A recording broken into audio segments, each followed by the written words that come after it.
প্রিয় ভাইরা, আমরা এমন এমন কাজ করার চেষ্টা করব যেই কাজে আল্লাহ খুশি হয়, আল্লাহ হাসি দেয়, আল্লাহ আমাদের প্রতি সন্তুষ্ট হয়ে যায়।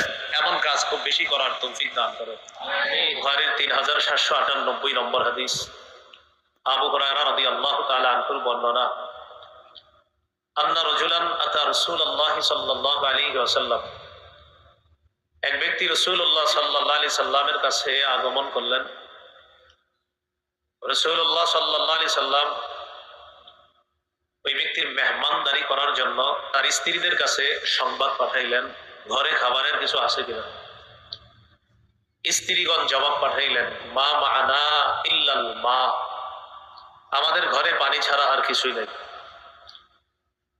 হাদিস থেকে বোঝা যায় নবীর বিবিদের কাছে পানিটাও একটা খাদ্য ছিল। তারা বলতে পারতেন আমাদের কাছে খাদ্য ছাড়া কিছু নাই। কি বললেন? আমাদের কাছে পানি ছাড়া কিছু নাই। বলতে পারতেন খাদ্য নাই, কিন্তু বলছে পানি ছাড়া কিছু নেই। অন্য হাদিসে বোঝা যায় আম্মাজান আয়েশা সিদ্দিকা রাদিয়াল্লাহু তাআলা আনহা বলেন, আমরা দুটি কালো জিনিস দ্বারা নিজেদের ক্ষুধা নিবারণ করার চেষ্টা করতাম। একটি হলো পানি, আর একটি হলো খেজুর। মাঝে মাঝে আকাশে 3টি চাঁদ দেখতাম। মাসের চাঁদ ওঠার পর মাস শেষ হয়ে যায়, আবার চাঁদ ওঠে, আবার মাস শেষ হয়, আবার চাঁদ ওঠে। 3টি চাঁদ আমরা দেখে ফেলতাম, আমাদের ঘরের চুলায় আগুন জ্বলত না। তো তারা জবাব দিলেন, মা মা'না ইল্লাল মা, পানি ছাড়া কিছু নেই। রাসূলুল্লাহ সাল্লাল্লাহু আলাইহি সাল্লাম একটা ঘোষণা করলেন সাহাবায়ে কেরামের সামনে, মাইয়াজুম্মু হাযা আও ইউদিফু হাযা, তোমাদের মধ্যে কেউ আছো আমার এই মেহমানকে মেহমানদারি করবা?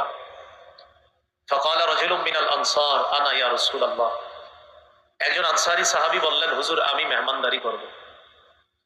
ফানতালাকা বিহি ইলা ইমরাআতি, মেহমানকে নিয়ে বাসায় গেলেন। স্ত্রীকে গিয়ে বললেন, আকরিমি দাইফা রাসূলিল্লাহ সাল্লাল্লাহু আলাইহি ওয়াসাল্লাম, মেহমানের সম্মান করো।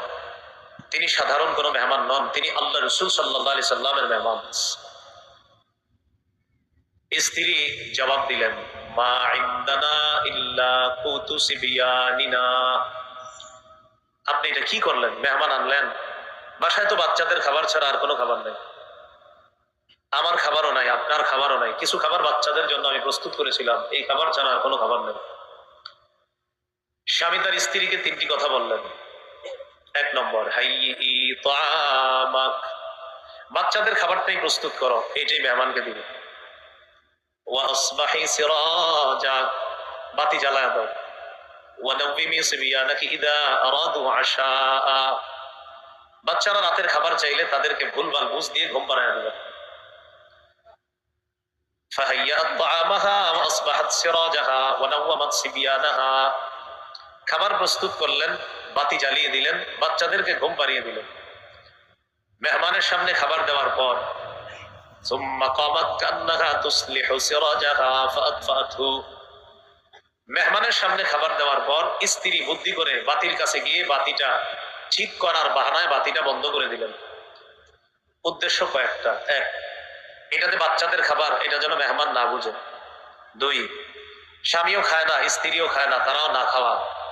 মেহমান চিন্তা করবে মেজবান খায় না, মেজবান যদি না খায় মেহমান কষ্ট পাবে, তাহলে পরিতৃপ্তি সহকারে খেতে পারবে না। তাই তিনি যেন বুঝতে না পারে আমরা খাই না, এই জন্য বাতি নিভিয়ে দেওয়া। 3 নম্বর, বাচ্চারাও যে খায় না এটাও যেন মেহমান বুঝতে না পারে। ফাজাআলা ইউরিয়ানিহি আন্নাহুমা ইয়াকুলান, স্বামী স্ত্রী উভয়ে অভিনয় করে দেখিয়ে দিলেন তারাও খাইতেছে।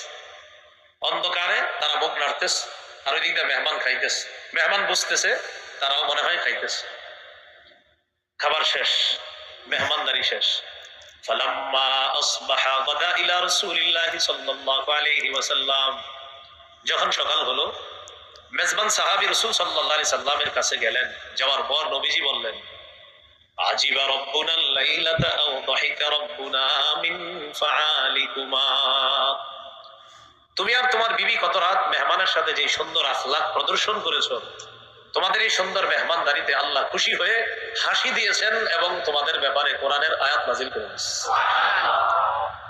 এই আয়াতটি হলো ওয়ায়ুথিরুনা আলা আনফুসিহিম ওয়ালাউ কানা বিহিম খাসাসা, সাহাবায়ে কেরামের অভ্যাস হলো তারা নিজেদের চাইতে অন্যদেরকে প্রাধান্য দেয়, নিজেদের